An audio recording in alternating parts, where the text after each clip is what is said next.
bayo tala ngai nasenga permis atontika nga na banque mpona retire ngongo kapi ye mpe nayebi ete connaissance mpe kaka akenda otika nga mercredi mpona nasomba mobiki ya jour wana awa nanga nayebi ata moko na bango te mwana mwasi wana abimaki na mbongo mais comment bato baza na kati ya association bayaka empêcher membre ya association ou soit chef de cette entreprise criminelle na kobima na mbongo ezomona keno précipitation oyo officier du ministère public azalaki na yango mpona kotraduire baprévenu wana devant le tribunal militaire de garnison avant yaka enquêter avec toute responsabilité sur les faits, yango nde ezali ko rattraper moto na moto. Chacun de nous est responsable ya bato yazali ko poser. Moi, o ba vivaki ba théâtre wana kemboka na biso eza en état de droit. Moto ya salaki likambo te bakotika ye. Moto ya salaki likambo bazuzi bakotala soki bamoni ke asalaki likambo yango bakokondane ye. Mais soki moto aza na problème ya mutu soki moto aza na problème ya mutu a poser ba acte babengaka yango na droit le fait de non imputabilité, c'est-à-dire na pasi wana na mutu na ye ezosala te nde azokommettre d'infraction wana et a comme conséquence en droit c'est l'enquêtement. Voilà ce que je peux vous dire.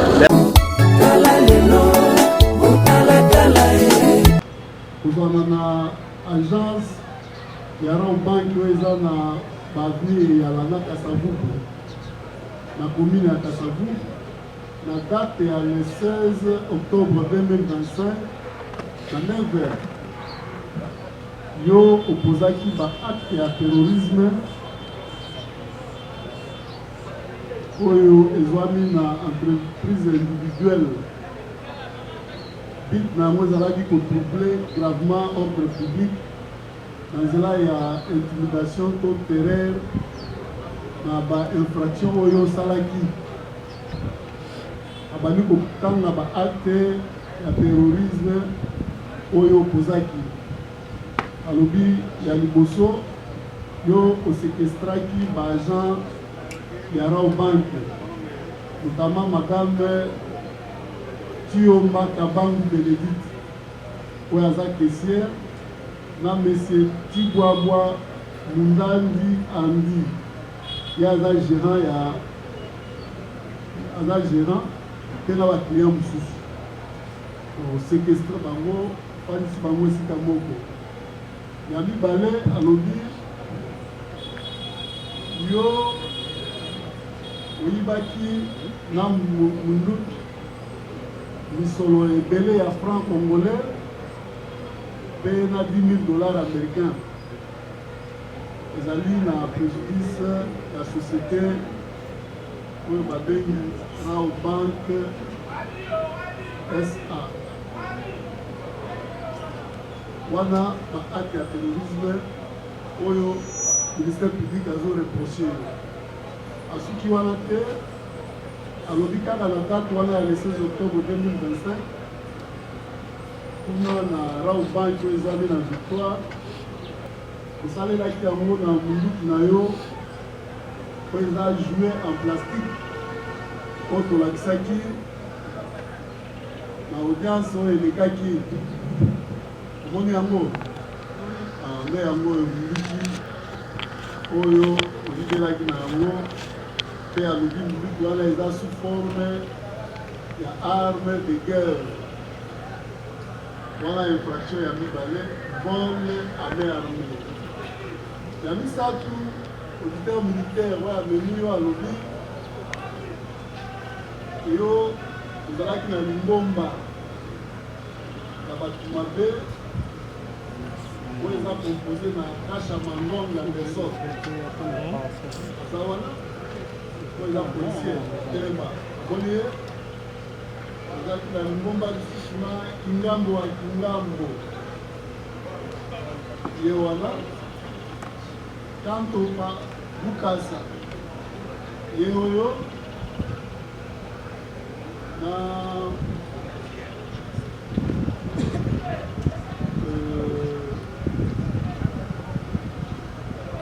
Benjamin, pour exemple, dans Madame Tapi, bango bamonani te mais ministère public azolandela bango tribunal a retenir défaut procédure ya défaut bacharge na bango to ata baza te me bazosamba elongo moko na yo nde bainfraction misato oyo ministère public atieli yo oyo kosambela na yango mokolo ya lelo ndenge toyebisaki yo na audience oyo ya liboso bainfraction wana terrorisme ya liboso etumbu na yango eza ya 20 ans ya bolo vol à main armée na association de malfaiteurs etumbu na yango eza etumbu ya liwa de peine de mort olandi voilà alors tribunal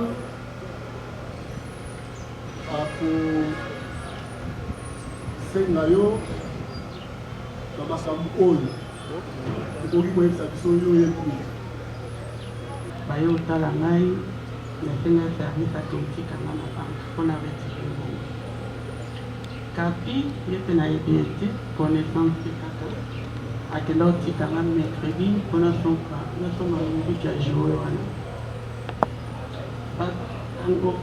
awa nanga nayebi ata moko na bango te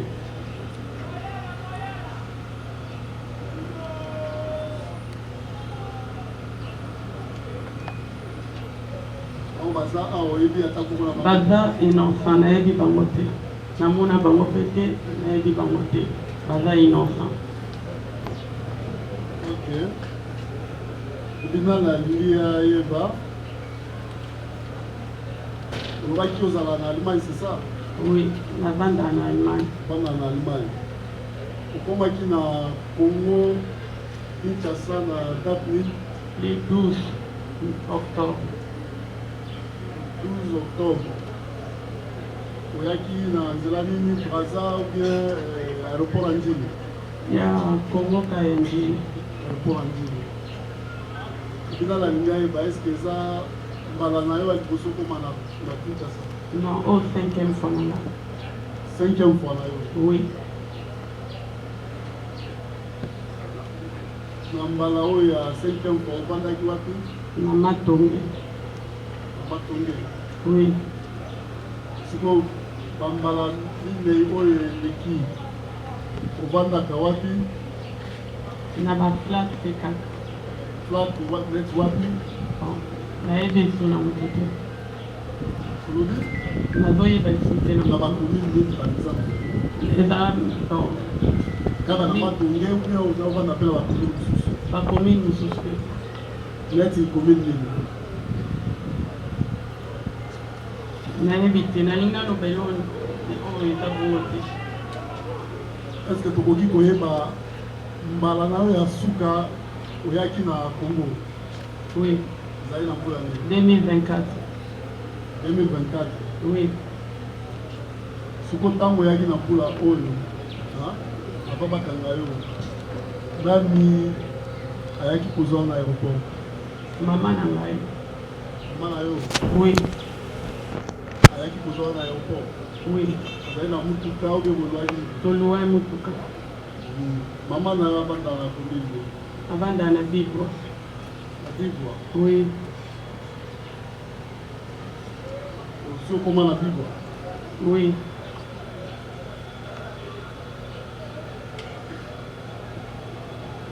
mokolo wana bokendeki Bigwa ou bien oye mbala moko na? Non, mbala moko na flat. Mbala moko na flat? Oui. Kapi eza mbala liboso botambola na yo mpe botambola na yo? Eza mbala liboso. Mbala liboso? Oui. oyebelaki ye ndenge nini? Bon, aza connaissance na nga te ka barelation ya bandeko balinga bamona nga nde bayokaka nga na ntango na banda na poto bayaki mpona kovisite ngai kaka. Aza ndeko na yo? Non, aza ndeko na nga te. Aza kaka connaissance. Connaissance ya nani? Connaissance ya bandeko na ngai. ndeko na yo nani Rachel. azala na Kinshasa? Oui. Parce que bayaki na Rachel mokolo yango bien Et Kapi ayaki mercredi. Kotalanga mercredi. ayeye moko? Oui, ayeba place Nathalie. ayebaki ndenge nini ke yo oye Kinshasa? Ayebisaki baya nani? pa bandeko na nga. ezali mbala liboso mona ye? Oui. bozali na connaissance ya ndenge nini? Pe aya kotala ngai après nasengi service kaka kootika nga na magasin nasomba joue wana. Nalobeli ezaka mpo na bana na ye nasombela bana bao. yo ozala mpe na bana mosusu awa? Naza bana bandeko na nga. olinga osombela bango joue? Nde nayebisaki oyebisi ye? oui. Ya yeba te nini nani natanga. ape aye kotala yo na hotel na moi mpo na poto? Ezalaki na butu tobimai na butu butu apartir ba 18h na makolo na motuka na makolo. ei osombaki motuka yango wapi? Eza na magasin moko pembeni na matongelo wana ya bachinois. pembeni par rapport à Rao Bank, par rapport Pembeni par rapport à flat place na ozala. par rapport à la flat? Oui. osombaki motuka yango combien? Ezalaki ba 20 000 francs congolais. 20 000 francs congolais. Oui.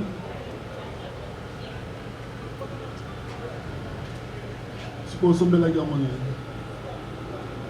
Namo nayebaki par rapport elo le nayaki kosenga aide nayaki wana butu ya mokolo nini? ya mercredi. butu ya mercredi? Oui. sikoyo osombeli nini?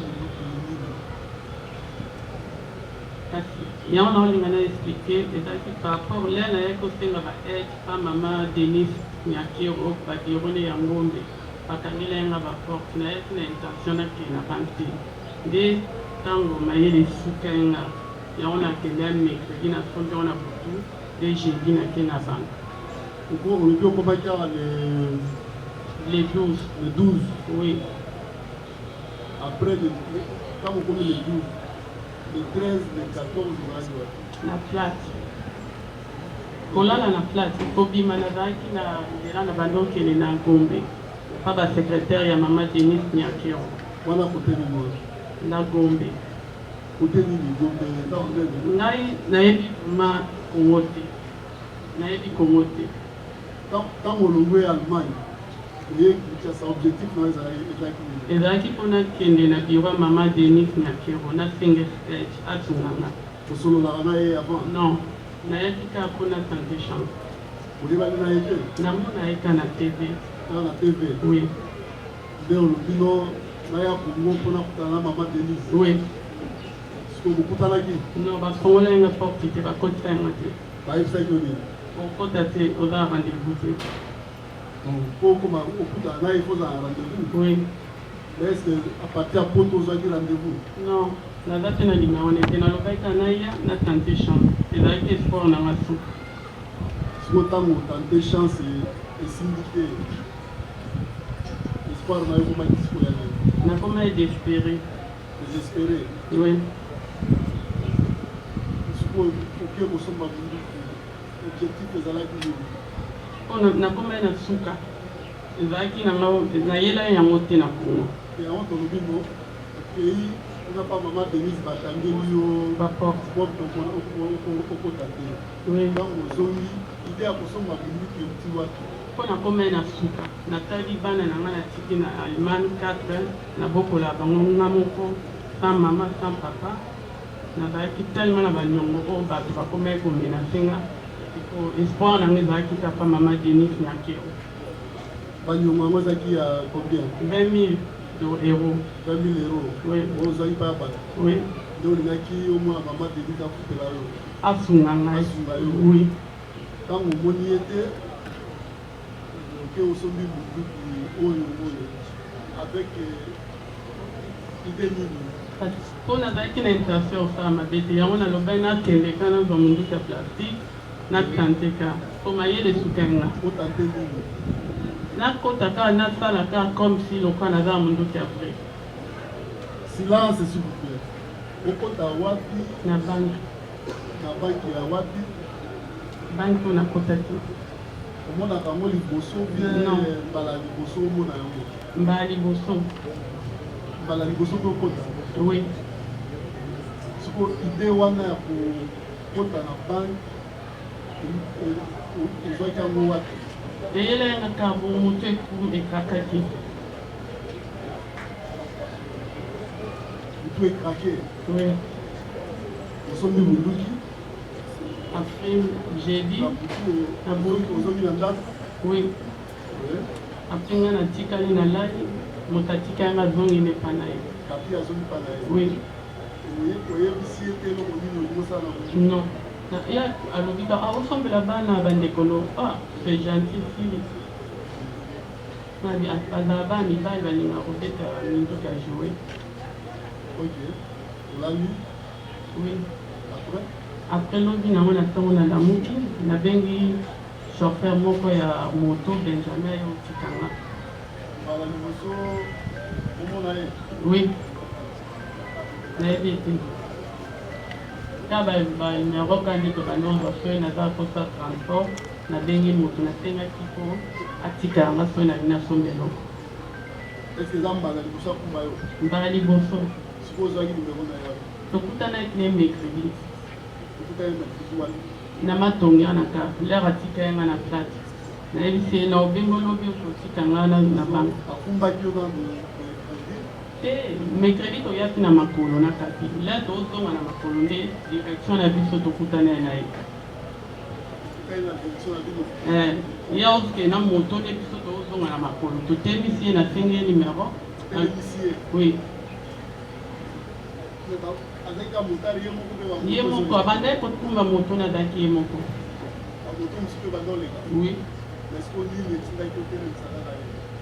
Bon, par rapport aux directions abanda okende azalaki na direction na nga na temisi. Oui. Oui. Benjamin, oui. Après, on a dit numéro na zongi na flat. Oui, na chassé. Oui. Na komi na place, na sokoli na lali.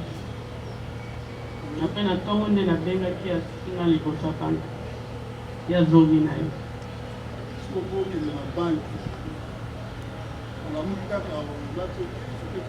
Oui, na lamuki, na lati noir. Après na kei. Plastique. Ezalaki na kati ya sac. Na sac nanga. Sac ya ndenge ya noir. Sac yango eza wapi? Bapolisi oyo babeta yenga oyo mpe bazali mbongo bango bayiba yanga nyonso. Na portable na sapate na bataye balongola etu.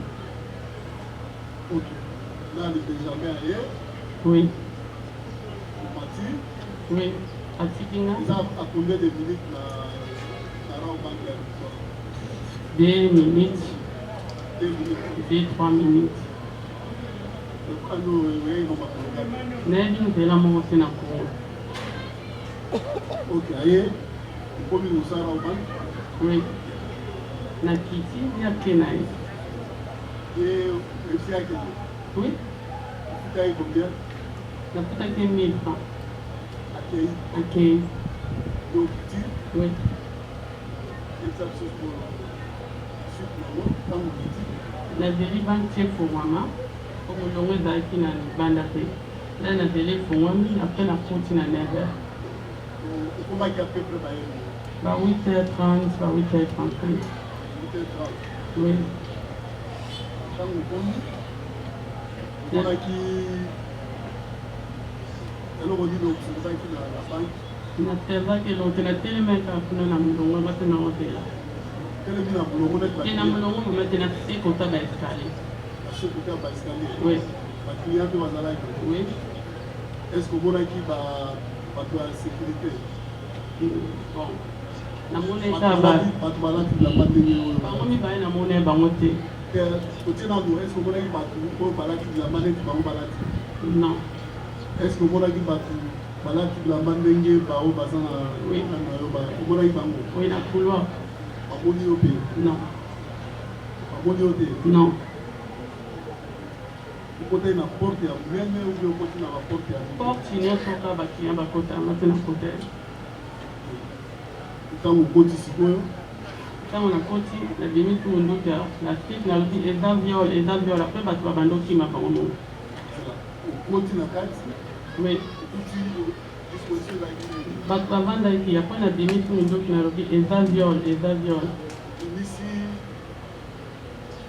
ndiki ezalaki wapi na sac na sac oui ntango obimisi yango action nini osali nasimbaki yango boye nalobi eza viole osimbi boye oui otalisi bango mpe ozokaka nalobi eza viole nagangaka eza viole des fois apres bango bakimi ode eza viole oui siko réaction bakolo ezali bakimaki bakimi baviole nefete bakimika otikali na sale mobima yo moko oui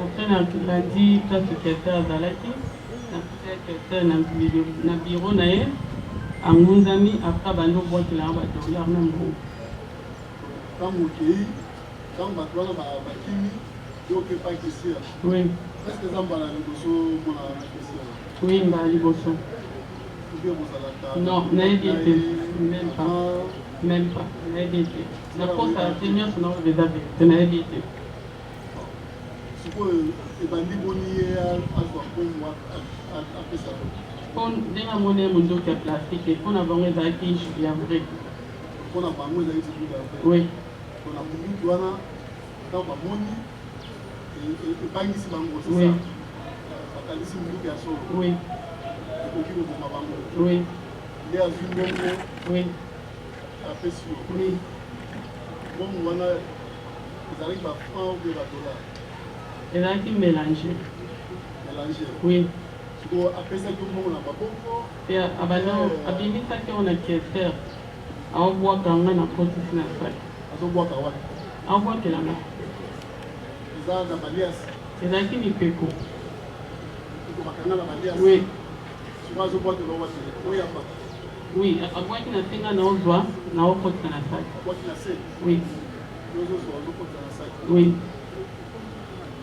ntango ozwi okotisa na saki après na bando oluka nzela obima namoni bapolisi babandi obeta masasi nake kobatama oza pa kesier oui kesier azobwaka mbongo yo ozozwa ozotia na saki na saki oui ntango osilisi kotia na saki après nazwi nalingi nabimi na ndenge ya nsima entre ya garage oyebaki ndenge nini entre mosusu eza kokiasi na bando olandaka baporte nde naomona me mpona nini te obimaki na okuna balama liboso oya oui ezalaki mbala liboso mpona nini obimaki te kana porte okotelaki mpo bato deja basignalaki kuna na bando oyoka makelele basignale na porte entre moyen nabima ezalaki esoki oyebi ndenge nini obima na porte ya sima namoni bato mosusu bakimai kuna nga mpe nalandi mpe kaka bango kuna na kolandaka bango eske oyebaki ke ezopesa action na libanda nayeba ete sikoyo oza kofimela wana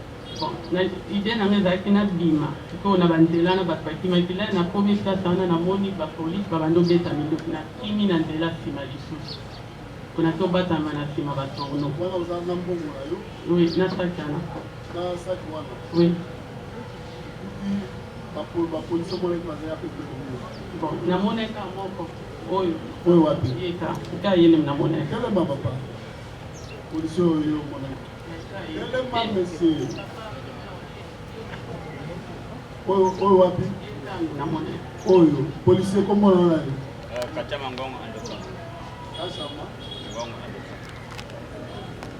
okutani na ye lere nalingi nabima asimbi monduki abeti makasi ebangisi nazongi na kati ozongi na kati oui sikoyo osaki ya mbongo ezalaki na ngai apres nake koluka place obatama namoneka place batorno navandi kuna nalali kuna ti naoyoka baminduki ngai nazalaki kaka kuna oyo obatami place ya bato oui sikoyo ye namonaki ka une fois wana esili maintenant nazwi mbongo bato bamonenga oyo babetenga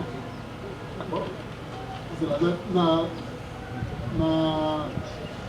ngonga nini oyo bazwaki mbongo le bamoninga ye te ye amonaki yo te te ye le bamonenga ye azalaki te oyo kuna mpe ye mpe azalaki te mpona yo bato bamonaki yo eza bato bazalaki na kati ya banke non papa mpe bato baukaki libanda bautela libanda belongi wana na obosana bango te bazalaki bapolisier Oui. mpe bamilitaire balata ble ble ndenge bilamba bapolita ble ndenge oyo couleur ble mais ya boye te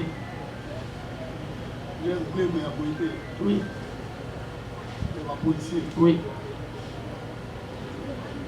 baye bakuti yo place nini nalali kota batono naza echassa salite natie likolo ya nzoto nanga mpo ebima lokola naza poubele après le bamoninga baweleli na mbongo babandi oniataniata ngai aweleli mbongo oui bazwi bango nyonso bambongo baweleli tisaki ekomi vide balongoli nga sapate balongoli ngai sapate babendi nga sikoyo na elamba bakomobimisanga libanda babandi obetanga soki omoni bango oyeba bango bien sûr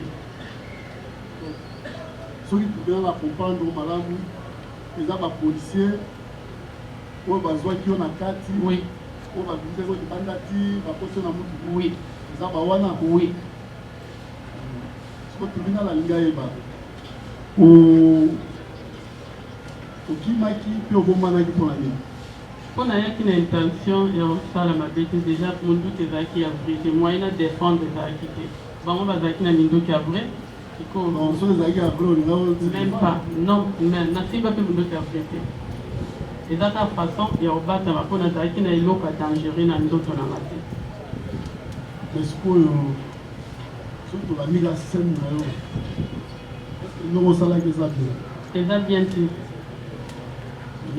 eza bien te eza mabe eza bien te tribunal alingi ayeba banani ntango oyo oza na kati bazali kobeta masasi namona ete nga nazalaki na tourno nayebi te banani babetaki mpo nga place nazalaki na kokai komona te estce na kati oui ntango oyo ozali na kati ezali mpe na masasi ezaobeta na kati masasi ezaobetaka libanda ezalaki kobeta libanda mwa babule nde ekota ye mwa place nga nazalaki babule ya munduki ya masasi oui ekoti leva obeta mosusu esote ekota ye ndambo kuna so na kati soki tolabi yo bien moto abetaki munduki te moto abetaki masasi te apart ye mpo ye abetaki olobi oyo abetaki no nani kasha oui mais na polisi oyo mosusu oyo babeta ye na emona elongi te ya bete mpo lero amoninga alingi adéfendre après ntango amoni yo ozalaki na munduki no na maboko ozokima na munduki na oui ozopointe yango ya joué oui ozopointe yango mpe te na pointe ete nasimbaki yango na se na saki naolinga siko nakima natiaki yango lisubu ete na bando oluka nzela okima boye otiaki yango kaka ale nakotaki okoti oui tenir bato na respect oui permettre yo oopérer c'est ça oui orécupérer mbongo oui opona yo sikoyo ndenge ozwaki mbongo wana obengi yango nini nayibi oyibi oui est ce que koyiba eza malamu mabe mais nayibi na volonté nanga te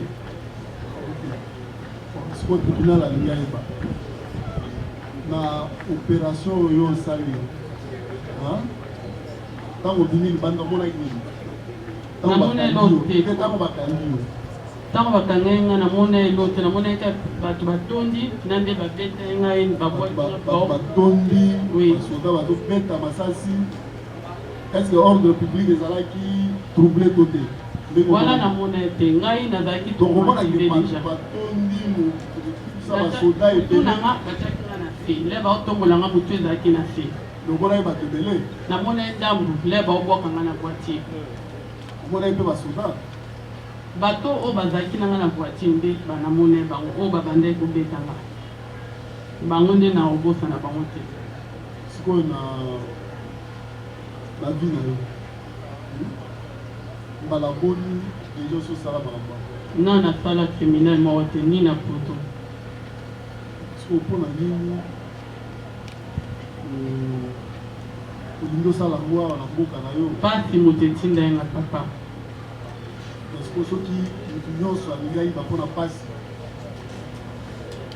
est-ce que mboka ekozala lisusu malamu na toke baporte ezalaki ide ya kosala yango te baporte nyonso nabetaki bapedenga te sikoyo na poto oyo osala mosala nasala mosala ya etiere ekoki mpe bana crèche mpe bana na kateme mosala mpona banyongo wana bafutaka yo te si bafutaka banyongo eletaki na kateme mosala bafutaka yo combien bon ezala ça dépend à peu près bon na mbi ya poto 2000 euro eza eloo te po ndambo deja nafuta yango 1900 euro sikoyo solution monaki kaka po ya koyiba non ezalaki solution te nasalaki yango mpo mayele sukenga nayiba no na vi nanga te eza mbala liboso nakóma na baproblème ya mbongo boye nakóma na suka mais soki tolandi bato bauta poto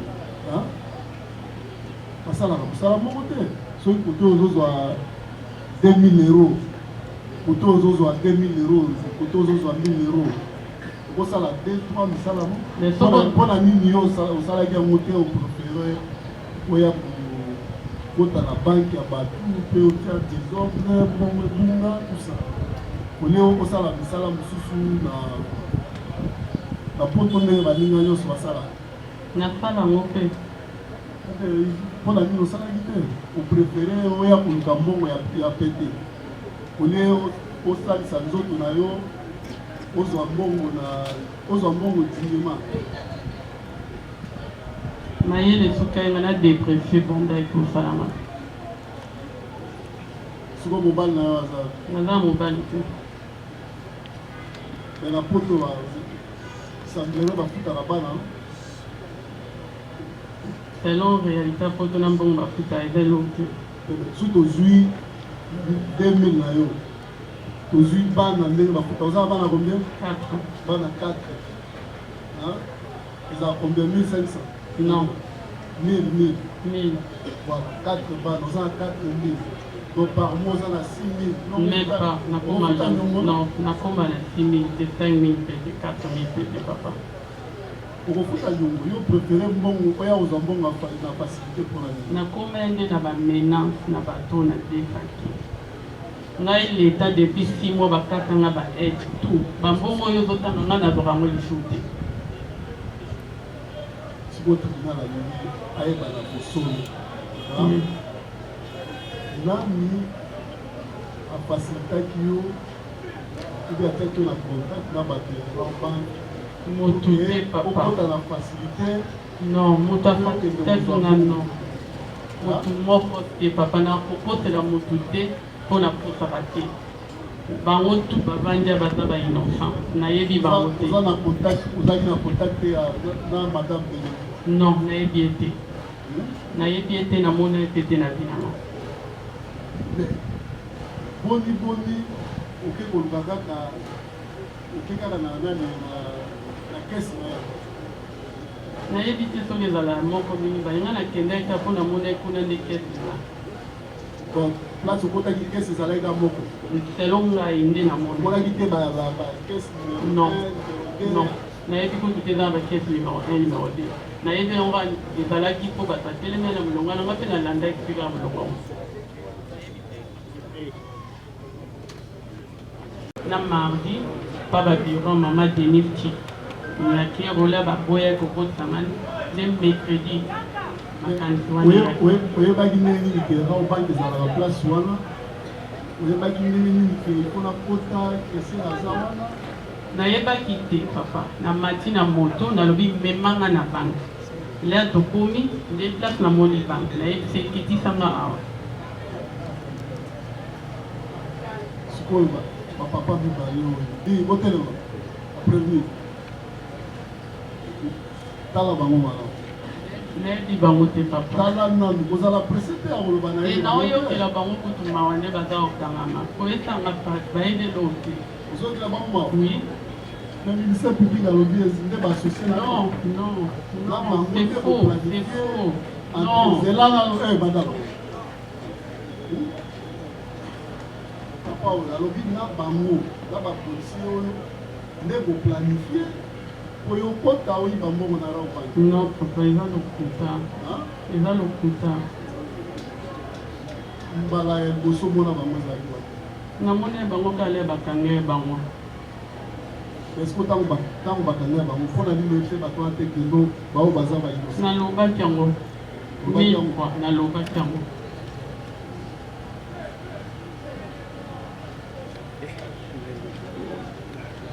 na Kinshasa ba ndeko ba banda na bibwa la bibwa bibwa oui ba mususu na yolo non na évité na évité na yolo ezo nazala mingi na contact na grand sœur nanga na mama siko na yolo ezo ba na évité na évité papa bi yo banda wa premier banda mukandasio Pascal Mokali. Yo, élément, monsieur. Kikole, yo. Mokali Pascal. Mokali. Oui, baki ba mokuna. Non, nakenda kutu. Na yebi kutu ba kombo na tena kenda pepe sangote. Skolo mbongo. Isawa. Pa bato ba bete no ba chaki na minduki na kati ya vagina na. Bango nde mutu bazwaki mbongo. Mbongo zalai kombe. Na yebi te papa, na kuku konte te na miniti ano oza na kati ya kobatama ozobanga ozwa temps ya kokonte te. Siko mbongo ozwaki wana ekokaki kofuta nyongo na yo lobeli bafu. Na yebi te mpo na yeba pe te monta. Na yeba te. Nga nazwi kaka na kotisi na yeba monta mbongo yango te. Sikoyo nduki oyo. Ntango ozokota nango intention na yo ezalaki nini? Tension na ezalaki nde eza na forme ya monduki bato bamona yango eza lokola ya vrai. Bakokona lokola ya vrai. Oui. Bakobanga. Oui. Mpe bakotika yo oyiba. nayeba ete na okoma meme ntina niveau nazwa mbongo natantaki kaka nandimaki mpe na mondoki ya plastique na ti ozokota ezalaki ke bakomona eza mondoki ya vrai bakobanga mpe okozwa mbongo c'est ça oui ndenge ezalaki na motu nanga mpe ozwi mbongo oui obandi kobima nango te nabatamaki place nazalaki na banke olinga kobima nango oui oui oui mais place mbongo ekende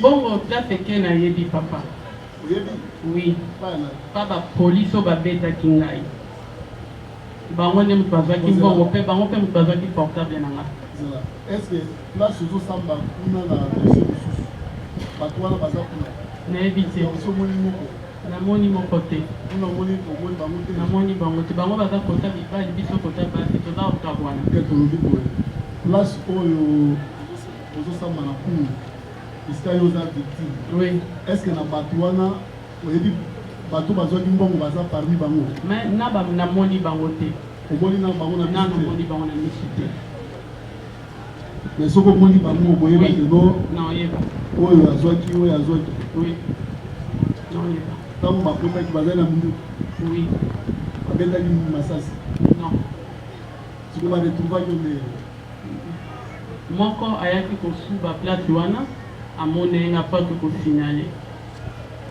mpona nini ntango abodi yo moko telemaki te olongwa bazalaki ebele deja nakokaki kobima te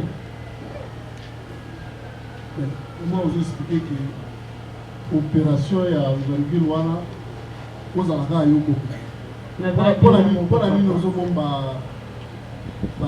bacompréveni na yo nakosaka te papa Bénédicte nayebi moko na bango te nalingi na gérant ya banque papa nayebi moko na bango te bon papa soki nayebaki mutu moko bapreuve eza na baportable oza na baportable na bango il faut tozala na trace ata na whatsapp il faut moi appel ou bien ata numéro na nga ou bien ata conversation il faut ezala na whatsapp baportable na bango eza na maboko na bino bokomona nyonso soki naokosa même nga mpe portable nanga soki bomoni yango bapreuve il faut nazala mpona kokokopere na bato oyo tosolola na telefone te il faut kaka tozala na conversation na telefone ya tapi tobinala bayebaki tapi nayebi ete tapi tokutanaki ne mercredi nazala nde motema malamu papa nga motu nyonso nayambaka motu tu oya otala nga nazala reconnaissance na kolesa ye na kokipe ye tapi ayaki mpe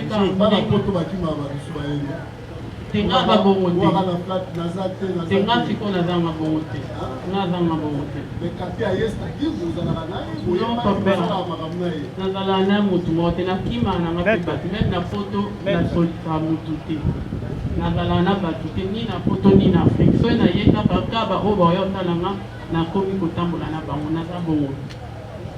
Pour le temps où il y a qui n'a ils allaient pour ça avec le bon. Une semaine. Une semaine. Oui. Il vient à 15 jours avant ça. J'ai dit net la fille na kende na banque. Ko lu comme ça là ou que ça. Na kende na banque o na kendo sala. Que lu comme ça là. Non. Na kendo lu comme sala. Ko ça. Na kendo lu kambo. Kakabarambo na banque. Kakabambo, on a très bien monde qui a joué. Puis bang, ça va faire tambo. Ok.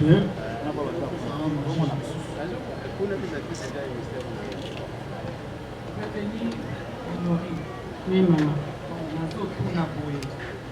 Mission nini okizaki nango na Rabat. Car l'idée na lobi tango ba kangenga ba port na yaki na intention ya okota na banque te na chaton même pas na moto na matinde na Allemagne de na ya ona tie saki bana na ke ko fenga aide na mboka ya bakoko nanga. Outi koloba wake outaki na poto oyo okutana na mama Denise. Oui.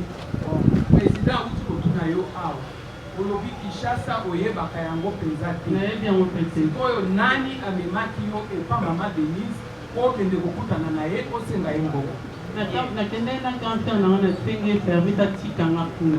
Kuna ebindela. Cancer na yo azaka na bigo.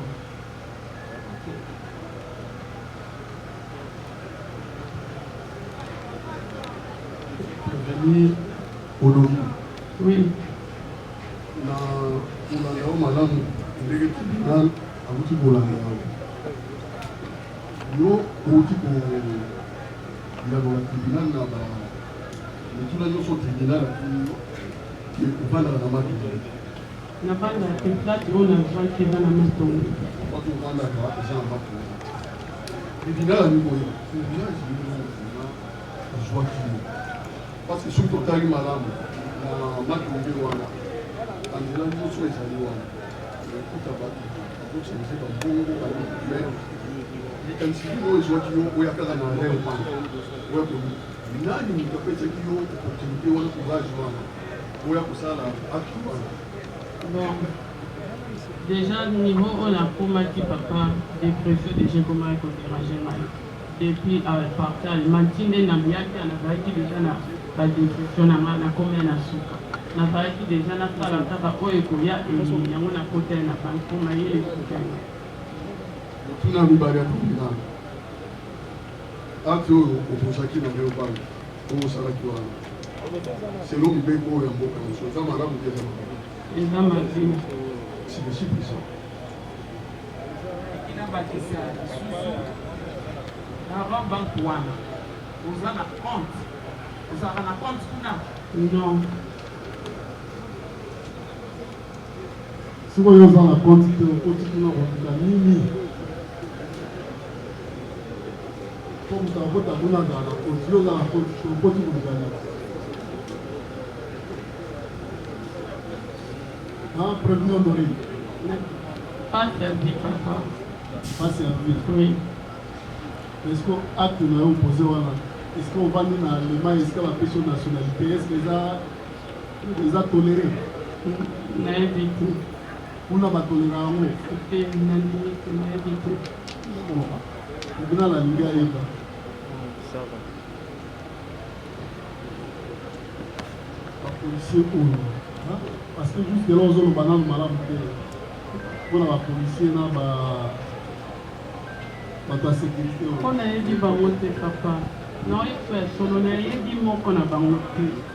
Na yebi mutu te. Na lingi na lobelo kote o na eza bango te. Soki na yeba bango na koloba na yebi bango. Mais na yebi bango te. Na yebi ni kombo na bango na yebi bango te. Assurance libre. Oh, zalaki nango pour porter la banque, nous avons ceux qui ont la combinaison comme ça pour réfléchir. Dans la nuit, au moins, il y a oui. ils ont eu.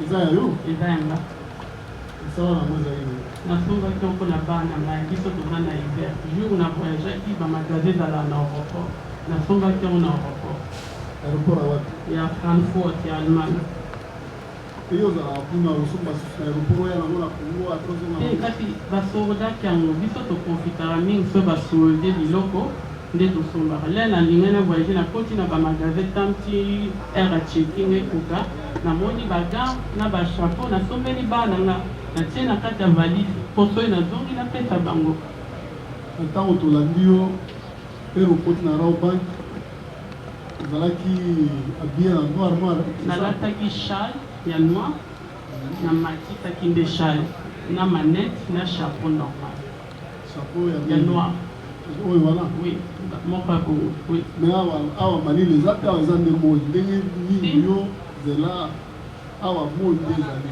nayebi ndenge nini yo na moi okota na Raobank obilatisi ndenge oyo soki na ngai nasalisaki te nalataki to mpona soki ezalaki sali te otiaki mpe linete oui linete ya moi donc biminete moto azoya koyiba na filme bon ezalaki image te yango nalinga na pesi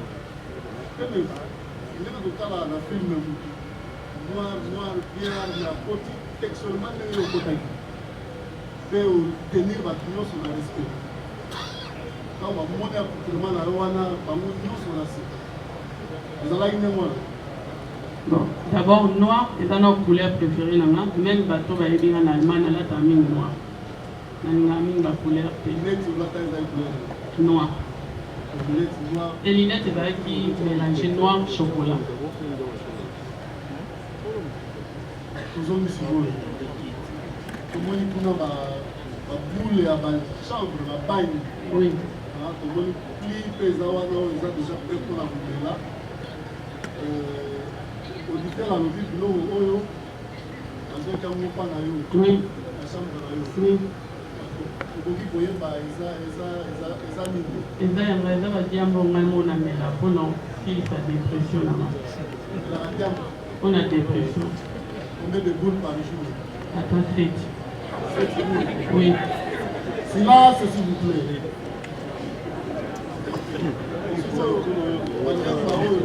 okai nango poto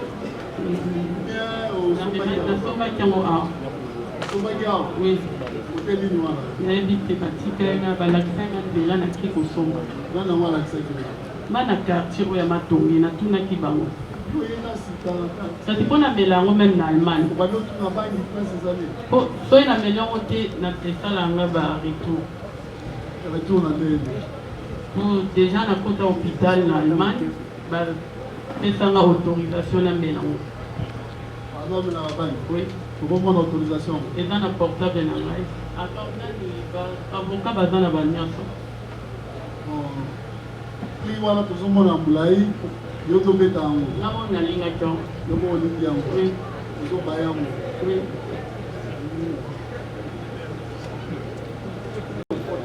oyeba emplacement nyonso ya na nakota kuna te donc olori soki tolandi yo momesana ozala terroriste non nakota na kuna te ezalaki mbala liboso yango cri nini yo obetaki ntango okoti na banke parce que ezala na bacri oke ofere bandormir batrole oke na kesi kuna yo employaki cri nini nalobaki kaka eza viole mpe bato bakimi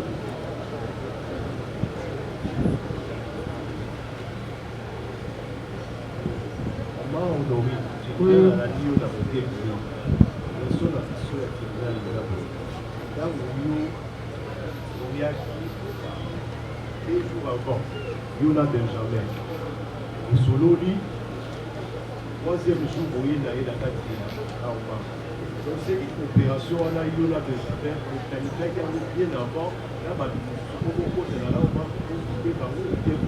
non, Benjamin ayakotika na kajeli. Tokota ele jour, sotika jeli nde mutayaki atikinga. Na benga ki aza moto moto. Na yebi ete. Là on kotaki na banque. Oui. Votre cri na yo wana bakina sur la. Te na lobi kaka eza viol des fois. Cri na yo bwakaki wana bakina. Là on kindaki na caisse. Est-ce que vous bataki caissière arme na yo ou bien pourquoi? Non. Na yesa kika na za posa osale lomo wa mabete. Pesa nga mbongo. Apa pesa nga mbongo. Ni na munduki, ni na mena. Kana muno. Munduki na yo wana. Là on a na kaka ba. Est-ce que vous utilisez un couplet comme jouer ou non, bien? Non, na beta qui ont pété. Na saki ka deux fois boué et Philippe.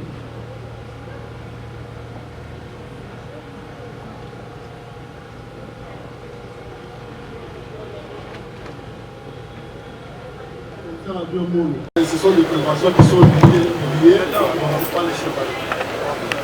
Monsieur le Président, distingué juge,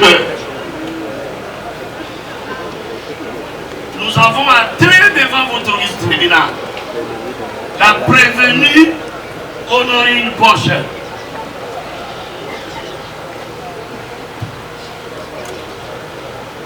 Et consort au nombre de 7 dans ce bloc. Monsieur le Président, je voudrais d'abord préciser que de la manière étaient les actes 2027. Vous imaginez, entre 18h et 20h, elle est accompagnée par sa copine, la dame Kapi. Et ici, elle vient dribbler le tribunal militaire.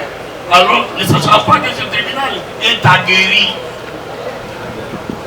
Elle vient dribbler le tribunal en disant que Kapi, c'est une connaissance seulement. Non, non. Madame Kapi, elle-même est accompagnée devant l'OPJ. La prévenue accompagnée devant l'OPJ, elle a déclaré que Madame Kapi est ma copine et nous sommes dans les réseaux sociaux avec elle. Voilà, une copine dans les réseaux sociaux. C'est chaque jour. Ils sont dans les préparatifs. Quel que soit le nombre de jours à Kinshasa, elle atterrit, elle connaît Kinshasa. Elle a été ici en 2024. Elle connaît très bien Kinshasa. Ce n'est pas le peu de temps là, les 5 jours, les 7 jours, qu'elle peut prétendre n'avoir pas connu. Non, elle connaît Kinshasa. Son ami sur les réseaux sociaux. Avec qui elle est allée. Ils sont arrivés dans un magasin chez les Chinois. Elle achète l'arme de guerre. Elle achète. Mais elle ne dit pas à sa collègue, à sa copine que non, c'est jouer ici va servir à quoi faire. Non, c'est pour les enfants. Non, comment? Elle ne dit pas. Monsieur le Président du Sénat.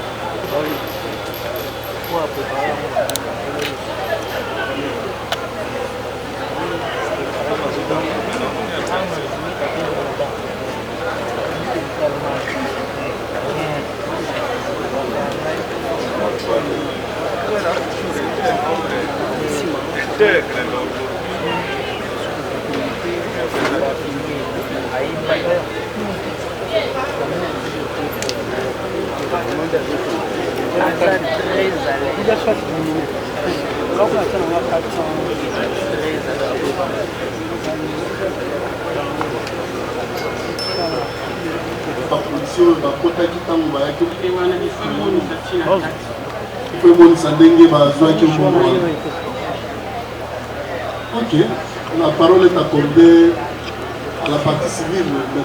Nous commençons par la partie civile et puis nous allons revenir. On avait une objection. Non, écrivez. Partie civile, le Raobank et puis la deuxième partie civile.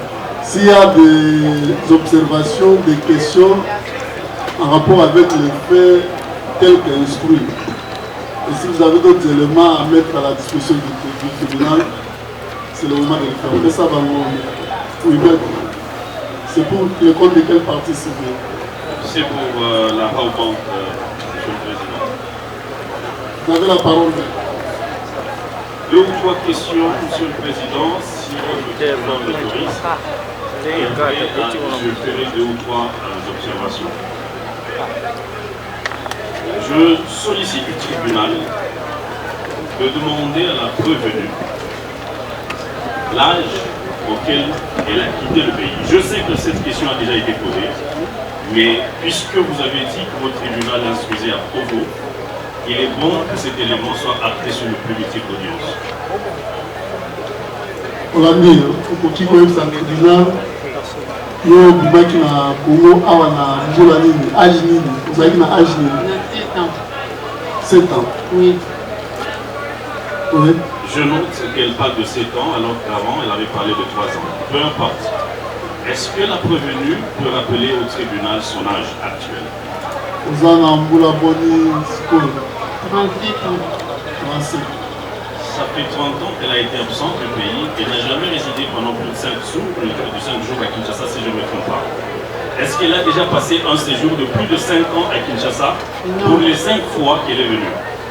Le séjour à Moulaye a qui 3 semaines, ou bien 1 mois. 3 semaines. La première fois qu'elle est revenue au Congo, elle avait quel âge? Elle a qui 2006. Vous avez la mbula boni. 2005 décembre, oui, 2005 décembre, on a 18 ans. Fait étonnant, Monsieur le Président, Madame, Monsieur de la composition, ce qu'elle parle parfaitement lingala. Est-ce que ça n'inquiète pas un peu? On l'a dit. Et le réseau, comme du César pour réseau Balingala qui top. Maman lek na nga boya pengisanga tosolola ka lingala tobandolo baka lingala Na Allemagne. oui On va même voir Lingala. na ndako ki allemand na école na bakama On a un Lingala. oui. Oui. C'est sa réponse, Monsieur le Président. Et une autre question. Lorsque elle venait sur la moto avec Monsieur Benjamin, les deux venaient d'où exactement? Tant que vous avez pour voir moto dans Benjamin, vous m'avez dit que vous avez ngane nabengaki ya partage plate nabenga ya obanga tikanga atika wat na banke banki nini vous avez na kombo ya banki. te nalobeli katikanga na banke ndete totambola sikoyo ayebaki ndenge nini ke banki efatika yo nde na ran banki. yayebi kongo kolekanga nga nayebi te batikanga na n'importe quelle banque alingaki akokaki kotika wana banki nyonso oyo oui oui me ye nde apréféraki na ran banki. par rapport direction place azwaki ngana nde tokende nde tokutana na banke wana sikoyo soki alingaki atika wana babanki nyonso yo ozalaka na bacompte na banki nini na Deutsche Bank na Crash Pakaka sikoyo olingaki ozwa oretire mbongo na ran banki c'est ça. naza na possibilité même na carte na ngai ya Allemagne na retire mbongo na babanke nyonso ya Congo. ozalaki na mbongo na compte na yo. Bon, non. Merci, Monsieur le Président. Elle a dit qu'elle venait avec Benjamin, venant du Plat. Est-ce qu'elle peut dire où est-ce qu'elle a rencontré Benjamin ce jour-là pour que Benjamin la prenne et l'amène à la banque? okutana na Benjamin wapi pour que Benjamin azwa yo amemama na ran banki. okutana ne mercredi na poko ntango nauta epa bachinois kosomba minute ya jour. Quelle est la distance qui sépare son flat avec l'agence de la Raobank? Est-ce que okoki koyeba distance nini eza kosepare flat esika oza kovanda na ran banki? eza ba 2-3 minutes na moto. Est-ce qu'elle avait besoin d'une moto pour aller opérer si Benjamin n'était pas aussi nécessaire pour commettre ce fait? Est-ce que okokaki kozala kaka benjamin mpo kende koopere soki azali nécessaire te parce que eza 2 minutes mpo nayebi nzela te nayebi nzela makolo te navanda na plus de 3 mois na kongo te mpo nayeba nzela soki olobi 2 minutes na moto okomona ngo boye bon na ndenge distance ya moto ekozala 2-3 minutes mais na makolo eza 2-3 minutes te ozala au moins ba 10 minutes ba 10-15 mais na po moto asala 10 minutes okotala ngo ekozala pour wana ka lidene na pratiquement place ovandaki okomona na limela oma non même pas donc ekozala 2-3 minutes alors wana na moto distance ya moto ekumba mwa noki par rapport na makolo. ok oui. Donc Benjamin connaissait très bien la banque dont il s'agissait lorsqu'elle lui a demandé de l'amener à la banque. tolandi yo bien Benjamin ayebaki banque ayebaki rao banque malamu amabibaki wana nga nalobi ne kaka memanga na banke nayebaki ete banke ninabiteka memanga na banke sadeke ye ayebaki wana malamu nde abimii ameminga na banke oyo ezalaki pembeni na place par rapport mpona ye yango nde ezalaki pembeni. C'est des réponses très révélatrices, Monsieur le Président, Madame, Monsieur de la Composition. En regardant les effets qui sont placés devant vous, est-ce qu'elle peut préciser au tribunal où exactement elle les a achetés? otalaka biloko eza liboso na biso osomaki yango wapi na Allemagne. Allemagne Oui. mais bangi na Allemagne te Pardon? bangi ezalaki na Allemagne te Non, wana tombaki awa. Si j'ai bonne mémoire, Monsieur le Président, elle a dit qu'elle a acheté ses effets à l'aéroport. Est-ce qu'elle peut confirmer cela au tribunal? nasombaki yango na Allemagne na magasin oyo eza pembeni na aéroport yango na kati ya aéroport oyo eza pembeni na aéroport. po yapekaki yango basolde Oui. c'est ça hein? Oui. Oui, Monsieur le Président, la nuance était qu'à l'aéroport, dans les petits fruits, il n'y a jamais de solde, mais heureusement qu'il vient de préciser. Kati ya aéroport na libanda aéroport eza na bamagasin. C'est compris, c'est compris. Monsieur le Président, quelles sont les quelques questions que, de ma part, la société, la partie civile pouvait relever? Je me ferai compléter certainement. Mais je voudrais quand même faire remarquer et éventuellement avec votre autorisation, Monsieur le Président, faire noter sur le plumitif de l'audience. 1. Elle a dit au tribunal que lorsque elle a acheté son arme, c'était pour aller la donner à un de ses neveux ou nièces, je ne sais pas, qui habiterait à Bibois. Mais après, elle s'est contredite en disant, et à Soukaki Mtema, elle a acheté cette arme pour... Je peux répéter exactement ce qu'elle a dit, Monsieur le Président. Oui. Pour la Komaki Nasuka. Ça fait deux intentions différentes, deux objectifs différents, qui, bien entendu, sous-tendent l'intention criminelle avec laquelle la prévenue a agi. Ça, c'est la première chose que je souhaiterais faire noter sur le plumitif d'audience. La deuxième chose que je voudrais faire noter sur le plumitif d'audience, c'est qu'elle a dit au tribunal qu'elle s'est fait ravir l'argent qu'elle a volé par des préposés de l'État qui sont venus pour mettre fin à cette criminalité qui se perpétrait ce jour-là.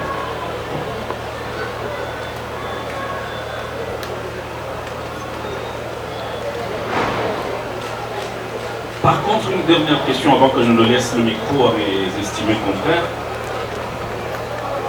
Si j'ai bien compris, je n'ai pas une bonne lecture des grades des policiers. Je crois que c'est le sous-commissaire, c'est ça? Oui. Il a dit, et au dire du ministère public, il a prétendu avoir tiré 2 coups de balle. Mais qu'il y a eu une riposte venant de l'intérieur. Est-ce qu'il peut nous confirmer qu'il y a eu effectivement une riposte d'une arme venant de l'intérieur de la banque juste après que lui ait fait ses 2 coups de balle? Est-ce que vous avez eu mémoire?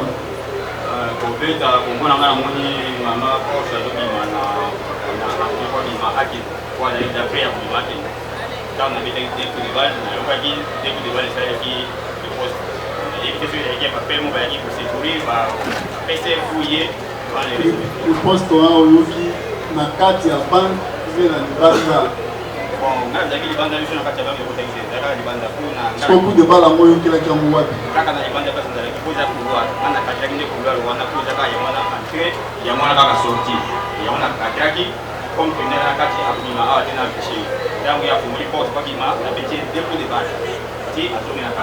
Après, on a eu qui repose la maquette.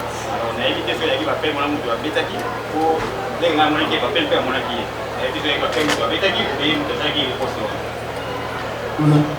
Lui, il était à quelle distance de peine? Il y a ma peine, vous avez la distance. La peine, bon, ils allaient vouloir mourir mon quai. La peine, va vous à la mine, il y a pour une mine. La peine, c'est la peine, la mine, on a petit au voyou la tête. Bon, discipline de fait un peu de la vitesse, mais c'est bêta mal. Discipline de fait de la vitesse. Ça, c'est bêta mal. Les autres. Lui et les pères étaient dehors. Est-ce qu'il peut confirmer qu'il ne peut pas savoir faire la différence de 6 à 5 mètres, qu'il ne sait pas si le coup de balle retentit de dedans ou de dehors? Pour les balles, on a des bêta qui passent à 6 mètres. Donc, on a fait maintenant, puis on a eu même 5 à 6 mètres. Les bêta qui na kati, et na bande esika mozali na bapembe. Ngai tango na beti mama oyo deko de basomaki wana bapembe bapembe eza te basasi betaki kuna na kati ya robanki te bapembe oyo bafandaki wana na oyo tozalaki awa na pano kasi ya pano wana nde babetaki. Monsieur le Président, j'apprécie énormément la patience avec laquelle vous traitez. Je voudrais plutôt me faire compléter maintenant par mes autres confrères. Merci beaucoup, Monsieur le Président, Messieurs les membres de la proposition, Messieurs l'organisateur. Je voudrais poser la question à la prévenue Poche. Lorsqu'elle partait à la Rabobank pour réaliser son forfait, savait-elle, ne serait-ce qu'un instant, qu'elle devrait être arrêtée? Pour Cholani, quand vous êtes à la Rabobank pour réaliser le forfait, est-ce que vous avez fait au Kangayo? Oui. Merci beaucoup. Une très bonne réponse. Monsieur le Président, est-ce que la prévenue Poche peut préciser au tribunal, lorsqu'elle est venue à Kinshasa et à 2 heures de son forfait, quelles sont les personnes avec lesquelles elle était en contact?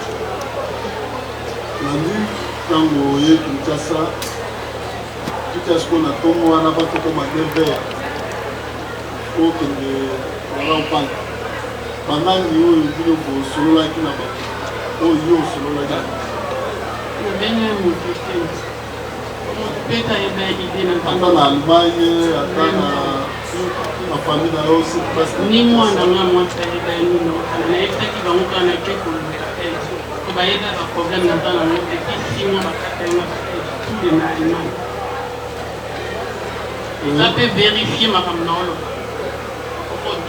Est-ce que la catégorie pour la limiter aux hommes à la commune, à Moussala au Salah? On préfère au même de Koïba.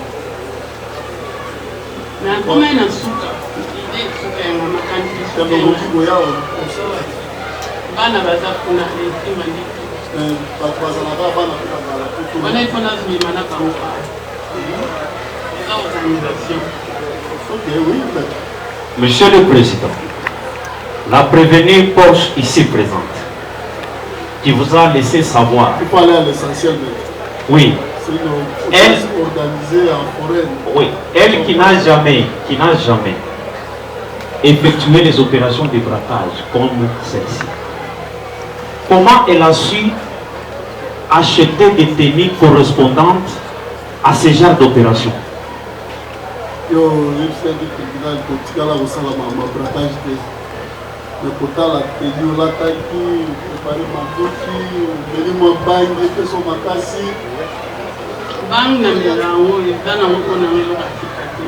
Et longola nga ba dépression. Je pas gagner ni pour ça la tête moi la poire au kota la banque. Non la tête est na lata na Allemagne, on a même tenu mon spécialité na lata au noir. Ah moi makasi noir de moi tirer sous chaleur makasi. Mais on nous a dit comment la film. Mais ça tenu mingi na lata au noir. Na kote muna kwa kamate muna ongeza yake ofuma na matita ki ondende na lana wana na kati ya bank mais bana na kati kulele ona caméra ils ont été oui les caméras ils ont été oui. La dernière question. Rapidement. Oui. Est-ce que les études de balles, parce qu'elle a dit qu'elle a vu ça à l'intérieur, c'est quand elle était en train de réaliser l'opération avec la caissière ou quand il s'est réfugié derrière la citerne de la Raoban qu'elle a vu ses études? Quelle étude? Des balles. Études plutôt. Études.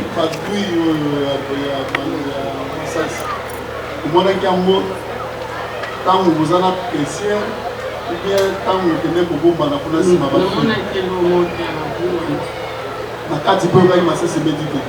Là na baki na kati là na batama ki na bando yo kama sasa hivi kama. Na libanga te na kati ya banki. Oui na bando yo. Bando yo. Oui na kati ya banki. Na kati ya banki. Wana intervention yi. Wana mwana batami na yo kana kati ya banki ni bakoti. Na bando yo kabatu baoloba baobeta masasi baolisala makelele. Suko à part liyo. Hein, pour wana na banki. Na mukino plastique yo. Pendant nous sommes à côté de Goïba. Au bazar, il m'a non, on a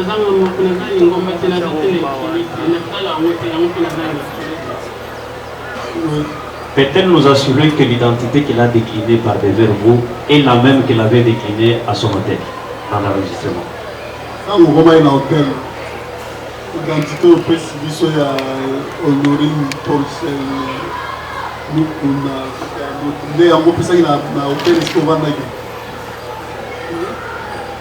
oui. Juste une dernière question, Monsieur le Président. Si rapidement, il y a des gens qui attendent. Elle a dit au tribunal, peut-être que ça n'a aucun lien direct avec le fait que vous instruisez, mais elle a dit au tribunal que l'Allemagne lui a coupé toutes les aides. Est-ce qu'elle peut dire à votre tribunal pourquoi elle a été coupée de toutes ces aides? Oui. Vous avez justifié Mouyibi par rapport à l'aide allemande à Katagi pour l'année. Parce que n'a pas qu'une Pacifique, il y a mon aîné, l'État n'a pas qu'à foutre en côté. Il y a un peu avant de foutre en côté, il y a un peu de Merci, toujours pour le compte de la Roba. Nous avons une dernière question à poser des questions en rapport avec la Roba. Merci beaucoup. La madame Odori aurait affirmé devant votre tribunal qu'elle avait tenté de rencontrer la première dame pour lui faire part de ses difficultés. Mais la question est celle-ci. Est-ce qu'elle peut vous préciser l'identité des personnes qui l'auraient accompagnée pour rencontrer la première dame? Je peux éviter une chasse à terre. C'est une minute de la vie. Oui. C'est pour comme à la bureau la première dame. La grande sœur. La grande sœur. Grande sœur, Rachel Mokuna. Rachel Mokuna. Oui, il y a une petite qui a fait avant d'avoir. La Bible. Il y a mardi. Il y a ayebi ya banda awakoli awa. Merci. Merci, votre honneur. Permettez-moi de prendre la parole. Quand vous combattez na bureau bazo enregistré bino bien okoyeka ka na yego luka première dame na telemi na porte na fiche vous remplir ba fiche ba nini ba koti sakinga kutu même pas balobi zonga lobby bureau eza trop eza folle ça veut dire eza bato baza ebele nazonga lobby nazongi lobby mardi balobi nanga mpe esimba te donc batikali koenregistre ata na Merci votre honneur pour la parole. Permettez-moi d'utiliser le mot de l'administration qui qualifiait Madame Honorine comme une voleuse volée.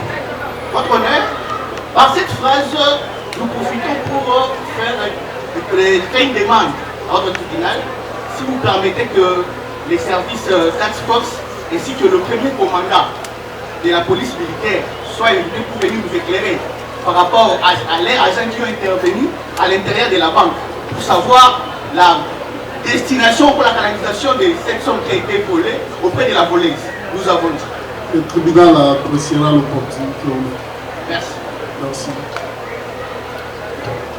Oui, l'autre partie civile. Une question et puis... Merci beaucoup, Monsieur le Président. Auguste membre de la composition, Monsieur Laurent Keroua. Nous prenons parole au nom et pour le compte de Madame Bijou Bidor. Comptons faire poser à la prévenue Honorine une dizaine de questions. La première question est celle de savoir l'heure à laquelle les motards l'a pris de l'hôtel pour la banque.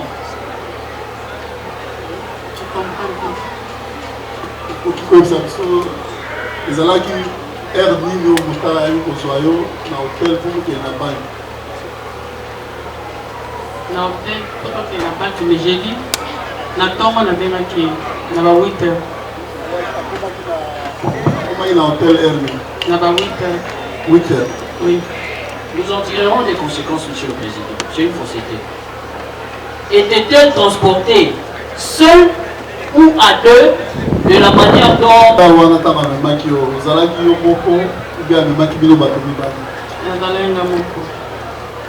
Combien a-t-elle payé au motard? 1000 francs. Reconnaît-elle à l'heure actuelle l'état de l'hôtel qu'elle habitait? Est-il ouvert ou il ne fonctionne pas? Peut-elle reconnaître son état actuel? Est-ce que vous reconnaissez l'état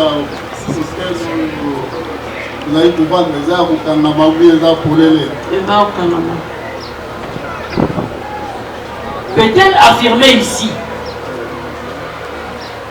que c'est de son fait que cet hôtel est scellé à ce jour?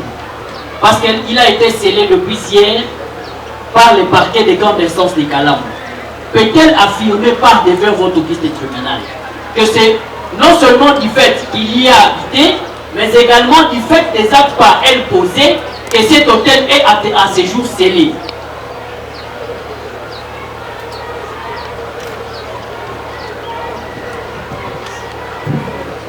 Monsieur le Président, si les avocats de la partie prévenue peuvent s'interdire l'effet de chuchoter des réponses à la prévenue.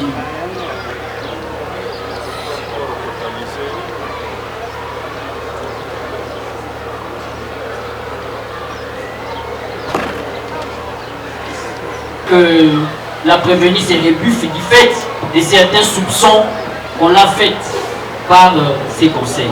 Peut-elle encore une fois de plus affirmer l'état de cet hôtel à ce jour? Est-ce que vous avez un hôtel Non. Monsieur le Président, heureusement que la première réponse a été notée parce que nous connaissons la sagacité du greffier audiencier. Monsieur le Président, peut-elle nous dire pendant combien de temps a-t-elle souscrit pour ses séjours à cet hôtel?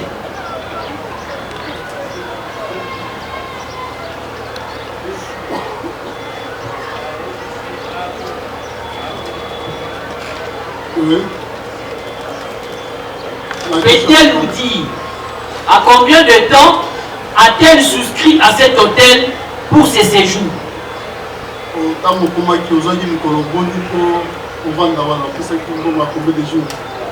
On a 4 jours. C'était pour quand et quand? Dimanche, jeudi. Dimanche pour jeudi. Et aujourd'hui, nous sommes le 28, mardi. Nous en tirerons des conséquences. C'est-elle au jour d'aujourd'hui que, après la publication de ces forfaits par des réseaux sociaux, l'hôtel a subi un perquisitionnement des agents de multiples services de sécurité? Est-ce qu'on a dit qu'après ma l'hôtel wana service à sécurité va dans les cas perquisitionnement Marios? Oui, c'est l'intelligence d'avocat. Merci beaucoup, Monsieur le Président. Je pense que nous allons continuer. Voilà, là nous avons fini avec les deux parties civiles. La parole est accordée à la défense des prévenus. Commençons par la prévenue Honorée. Monsieur le Président, merci. Observation, des questions à faire poser. Merci de la parole que vous nous accordez.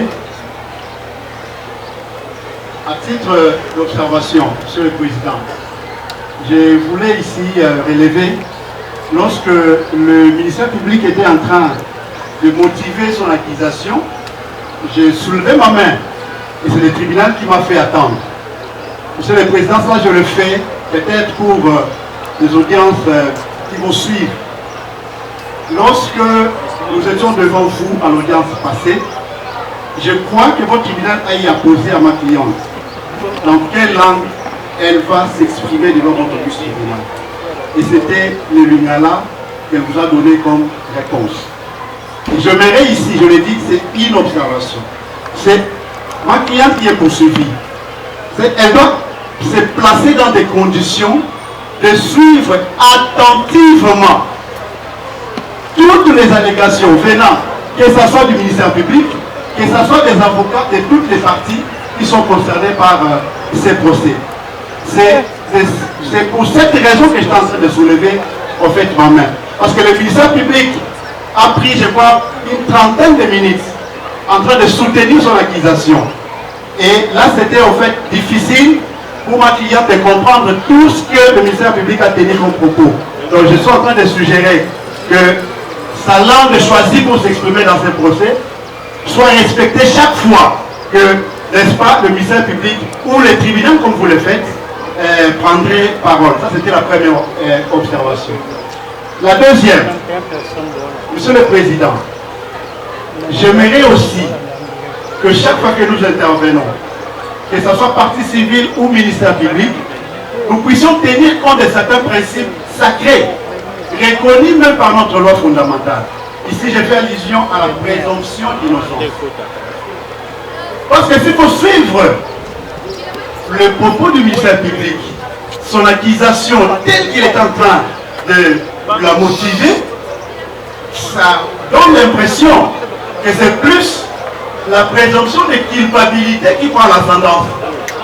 Monsieur le Président, la décision c'est votre tribunal qui va la rendre. C'est vous. Le ministère public doit nous aider, n'est-ce pas? Et c'est là, même à l'attention de toutes les autres parties, de tenir compte de ces principes-là.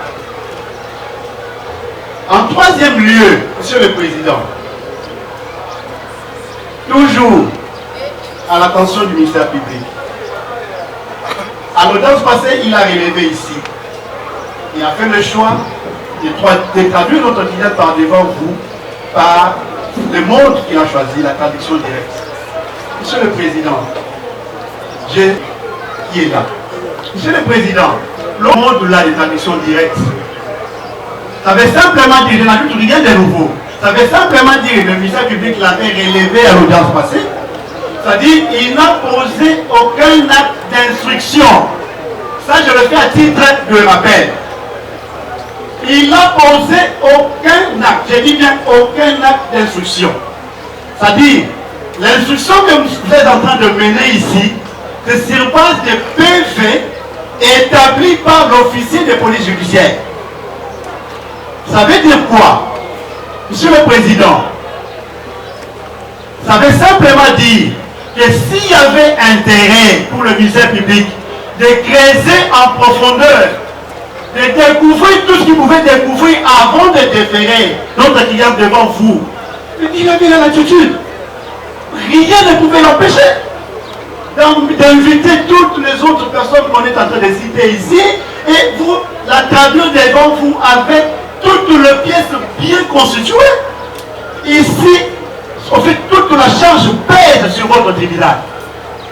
Toute la charge ici pèse sur votre tribunal. Le ministère public ici est parti au procès comme notre client.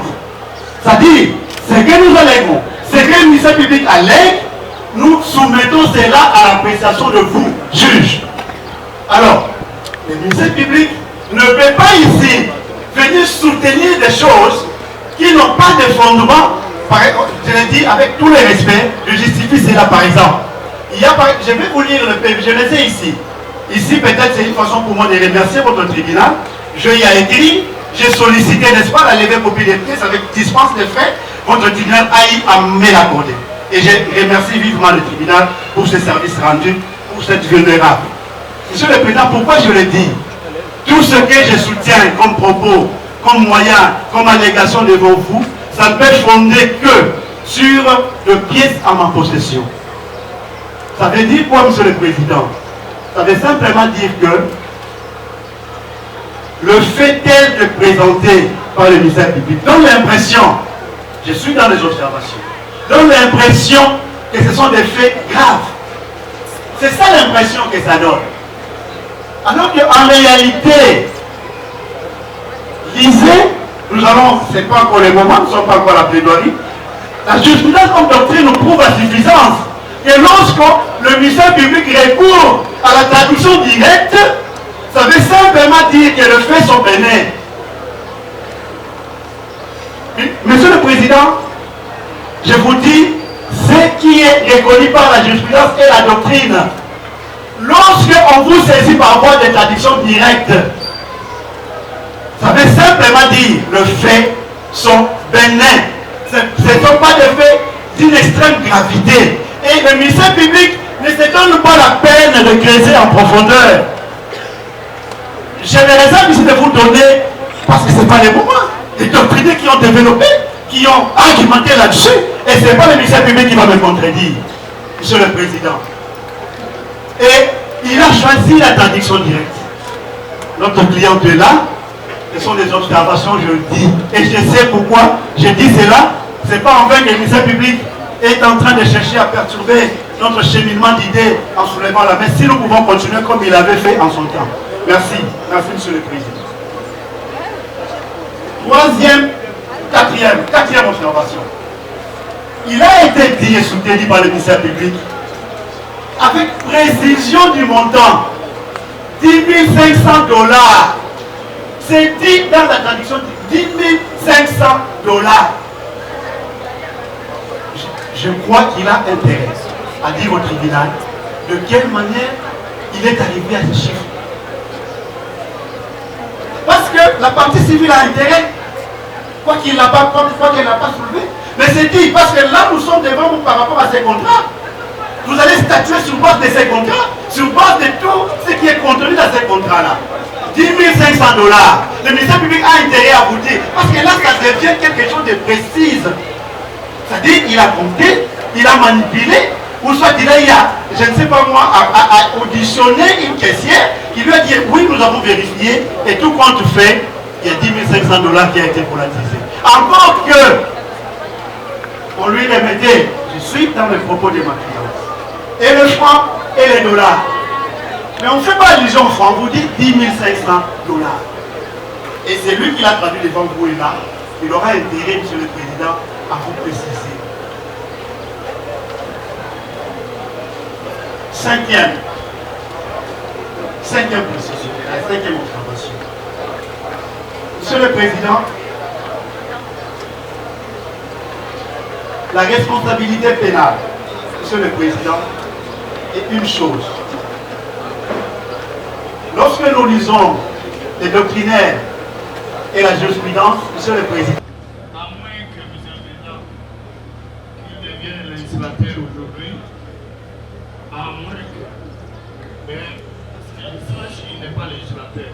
L'article 214 du Code judiciaire militaire ne dispose pas que lorsque le ministère public choisit de saisir le TMG par traduction directe, cela comme conséquence fait Bénin. Il tire ça d'où? Nous. C'est pire mensonge. J'ai lu une extension. Les juridictions militaires sont saisies par voie de traduction directe ou par décision de la loi. Et maintenant, de l'auditeur militaire des garnisons, de l'auditeur militaire, de l'auditeur militaire. Monsieur le Président du Sénégal, je peux considérer ces modes de saisine de l'article 14 réparant de l'officier public de l'unité militaire comme une clé tout simplement. Nous avons voulu vous saisir votre tribunal militaire par une clé. Nous en avons deux. Nous vous disons à nous, nous saisissons par la traduction directe. Nous pouvons charger et nous vous saisissons par décision de l'envoi. C'est une clé pour saisir le TMG. Un mode de saisine. Et non pas une conséquence comme quoi les ministères publics de l'unité militaire a constaté que les faits sont bénins. Non, il n'y a pas la bénignité des faits. Les faits sont graves, très graves. Très graves. Monsieur le Président, lorsque le conseil de la partie prévenue dit que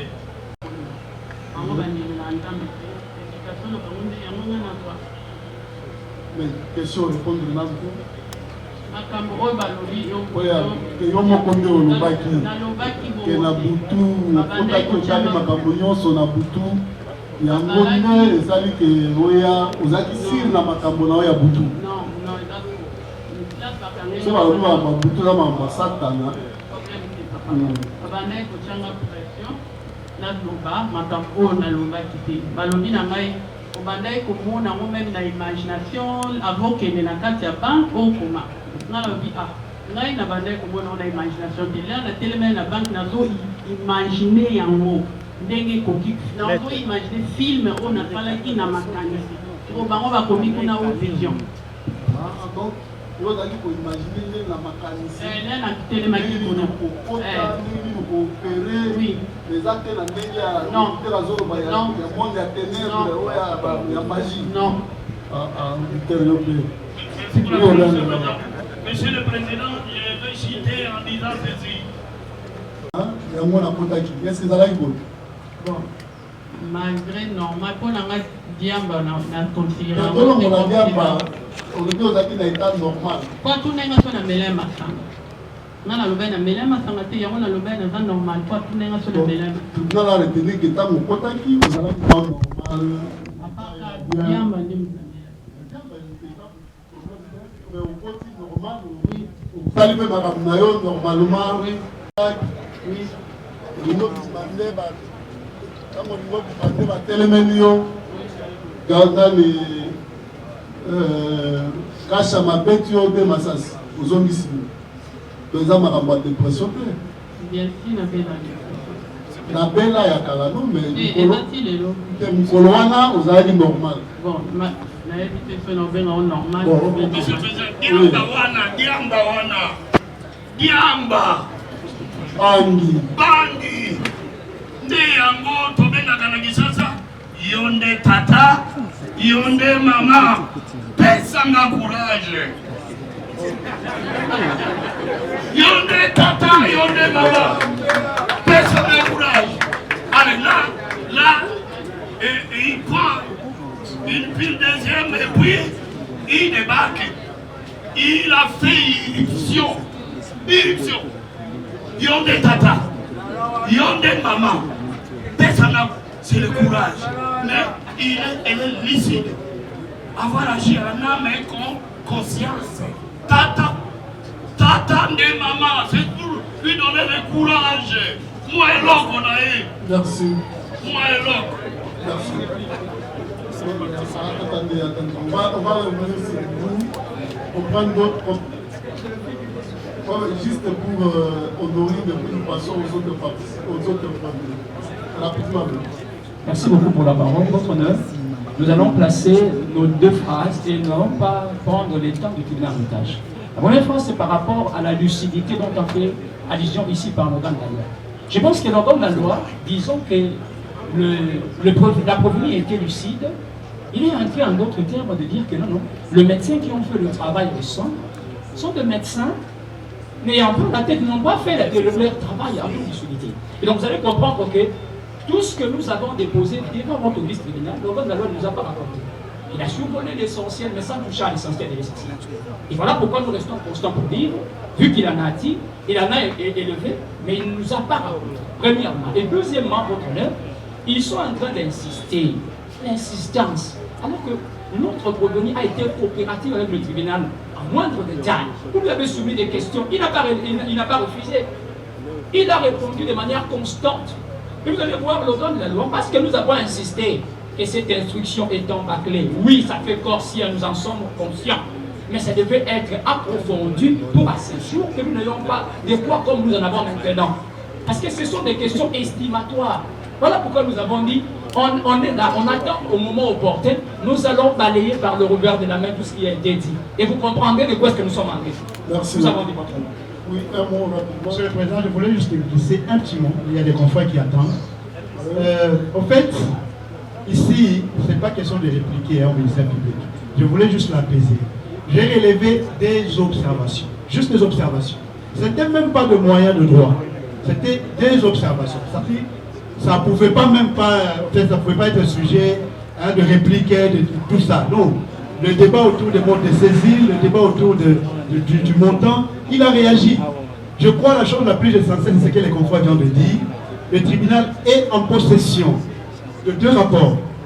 Il y a un rapport qui date de 2003 et l'autre de 2006. Il y a un récent rapport de 2019 ici, qui n'a même pas 2 semaines, qui est en votre possession. Je crois avoir dit l'essentiel. Merci. Nous passons à un autre famille. Oui. Prenez le micro. Donc vous reviendrez après. Oui, Monsieur le Président. Cette fois-ci, c'est les deux prévenus, de Kacha Mangongo Andresson et de Molo. Monsieur le Président, sauf de la part du tribunal, que nous avons entendu des questions liées aux privations mises en charge du prévenu. Lorsque vous avez accordé la parole au ministère public à Monsieur le Président pour poser des questions ou faire des observations, le ministère public a commencé à requérir. Je me suis posé des questions. Ça, c'est quelle méthodologie que le tribunal, que nous ne pouvons pas y mettre de doute, a choisi. Mais j'avais compris que, à votre qualité de juge, vous étiez là pour vivre ce que vous ne pouvez pas vivre aujourd'hui, Monsieur le Président. Parce que le fameux, Monsieur le Président, traduction directe, qui peut être considérée comme une lettre d'amour, émanant de l'auditeur militaire de garnison, Monsieur le Président, nulle part, je mets ma main à couper. Qui lui parle de francs congolais, je vois uniquement, Monsieur le Président, le montant estimé à 10 500 $ américains, point barre. C'est ça le contrat judiciaire, Monsieur le Président. C'est ça le contrat judiciaire. Le ministère public ne peut pas venir ici parce qu'il a été subi de pression, de fixer, parce que c'est quelqu'un que je connais, Monsieur le Président. C'est un monsieur intelligent, Monsieur le Président. Aujourd'hui, dose élevée de l'imperfection, je me pose des questions. Je me pose des questions, Monsieur le Président. Peut-être aller à l'essentiel. Monsieur le Président, c'est ça, le début d'abord de l'essentiel. L'essentiel, c'est donner le moyen de défense de vos clients. Monsieur le Président, c'était juste pour vous faire voir. Ils sont poursuivis pour association de malfaiteurs et vont la main armée. Monsieur le Président, question au ministère. Question au ministère public, Monsieur le Président. Je pose des questions par rapport à l'association des malfaiteurs. C'est ça le bon droit. Si le ministère public, sur les 75 questions que j'ai pu la résumer, même à 50, par rapport à la réponse qu'il peut donner, Monsieur le Président. Si le ministère public peut nous dire quand est-ce que cette entreprise criminelle a été organisée et c'est où, ça c'est de 1. De 2, où se trouve leur siège, Monsieur le Président? Parce que le législateur voudrait, Monsieur le Président, définir ou donner une piste pour l'association des malfaiteurs, Monsieur le Président, qui est résumée du fait d'une organisation, c'est-à-dire création de cette entreprise criminelle, Monsieur le Président. Quand, où, et se trouve où, Monsieur le Président? Que je pose, tout ce que j'ai comme des questions, soit je pose, il répond, parce que sa réponse peut nous délimiter, Monsieur le Président. Deuxième question. Par rapport au PV de l'OPJ Djella, que j'ai voulu faire comparaître, sauf que par rapport à son appartenance tribale, Monsieur le Président, il est épargné. OPJ Djella, du commissariat provincial, Monsieur le Président. Du début jusqu'à la fin, Monsieur le Président, du début jusqu'à la fin, nulle part, l'OPJ Djella avait posé des questions à nos deux clients, Monsieur le Président, par rapport à l'association des malfaiteurs. Dès lors que le ministère public n'a pas posé les actes d'instruction, il vous a saisi, Monsieur le Président. Il vient de vous dire que non, le ministère public est un OPJ par excellence. Oui. Où est-ce qu'il a trouvé tout ce qu'il est en train de vous dire aujourd'hui, Monsieur le Président? Après nous avoir fixé la création de l'association, où se trouve le siège des associés, il peut encore nous dire, Monsieur le Président, où est-ce que ces associés se sont réunis avant de poser les actes criminels qu'il estime, si je peux emprunter ses propres mots, Monsieur le Président, c'est-à-dire à la Raoubank. Je peux toujours. Merci pour la parole, Monsieur le Président, honorable membre de la composition. Monsieur le Président, les conseils qui me posent la question de savoir où et quand cette association s'est formée. Et puis, il pose la deuxième question en parlant de l'OPJ, tout ce qu'il a lu là, il vient conclure que où est l'officier du ministère public a trouvé tout ce qu'il a ici. Monsieur le Président du CGG, en bon droit, nous allons répondre à ces conseils. Et le conseil de la partie prévenue. Monsieur le Président, c'est la question du prévenu. Oui, les questions du Maître, prévenu. vous avez pris la parole. Ce n'est d'ailleurs pas les questions du prévenu, ce sont les questions du tribunal. Monsieur le Président, l'association des malfaiteurs prévue par les articles 156 à 158 du Code pénal ordinaire livre 2. Monsieur le Président, lorsqu'on analyse ces dispositions, c'est bon. Il est dit ceci. Voilà. L'infraction d'association de malfaiteurs existe, Monsieur le Président, dès l'instant où la bande est organisée, où est constituée. Point barre. La bande est organisée ou est constituée. On ne vous dit pas, la loi ne vous dit pas que c'est où que cette bande a eu à s'organiser. La loi ne vous dit pas que c'est quand cette bande a eu à s'organiser. La loi vous dit que l'association des malfaiteurs, dès l'instant où la bande est organisée, où est constituée, les législateurs congolais vous amènent, vous délinquants, sous pied de cette infraction. Association des malfaiteurs. Quel est le but de cette association? C'est de connaître les lieux où l'heure à laquelle le but de cette association, qui n'est pas bienfaiteur, Monsieur le Président, la loi dit qu'elle est formée dans le but d'attenter aux personnes ou aux propriétés. Attenter aux personnes ou aux propriétés. On ne vous demande pas, vous étiez où? C'est à Kassongoloun. Vous étiez où? C'était à quelle heure? L'association des malfaiteurs est formée dans le but, tout simplement, d'attenter aux personnes. Bonsoir, Maître Boda. Bonsoir, monsieur le journaliste.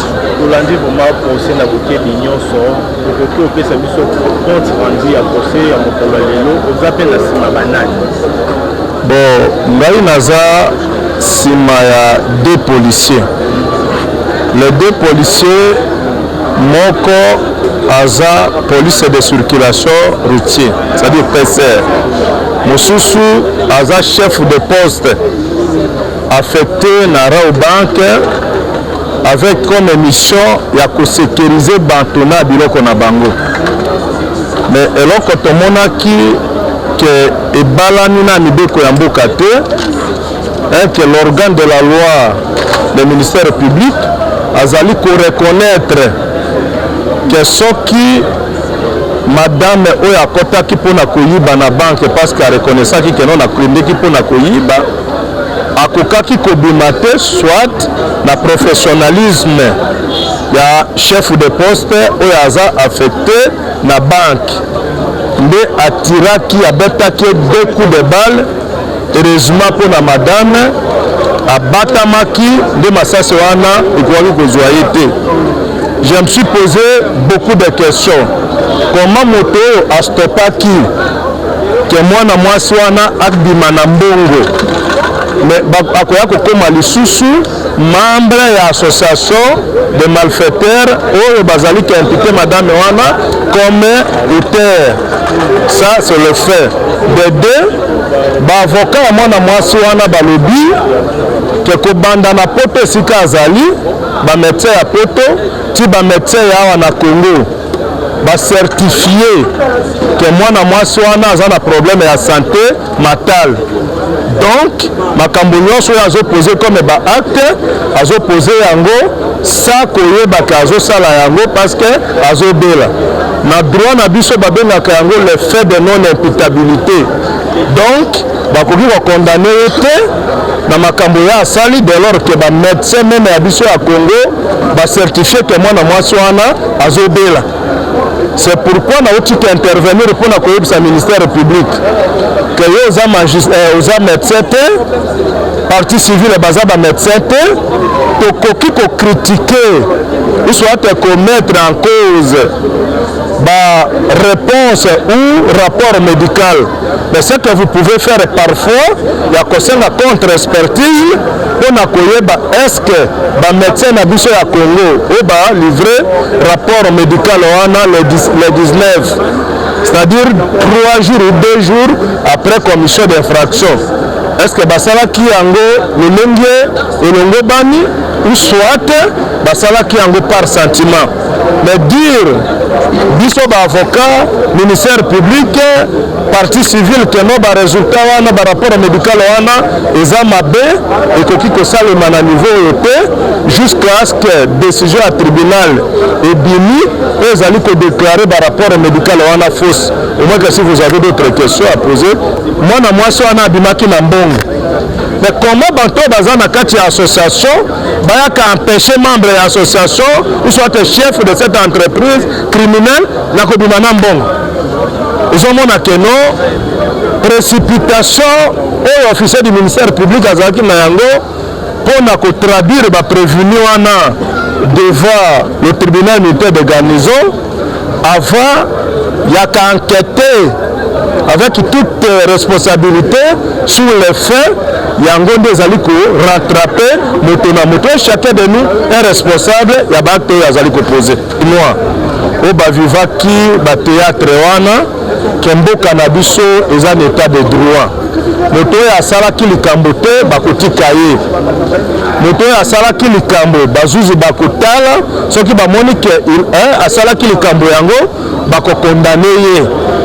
Mais soki moto aza na problème ya mutu, soki moto aza na problème ya mutu, a posé ba acte babengaka yango na droit le fait de non imputabilité, c'est-à-dire na pasi wana na mutu na ye ezosala te nde azo commettre d'infraction wana et a comme conséquence en droit c'est l'enquêtement.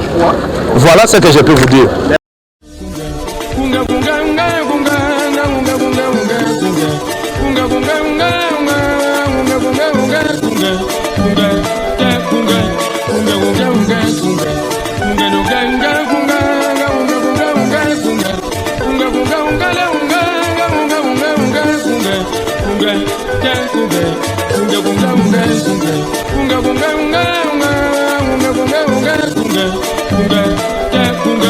Kunga